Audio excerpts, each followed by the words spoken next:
Сидят на кухне две подруги ночью уже, болтают.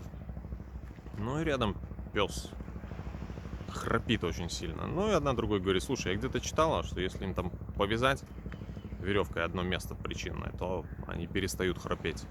Так говорит: да, точно, ну давай попробуем. Что, подвыпили там. И повязала, перестал храпеть. Ну и ночью муж пришел пьяный, завалился, начал храпеть. Да, думает, ну что делать? Ну, повяжу тоже ему попробую. Повязала, ну все, короче.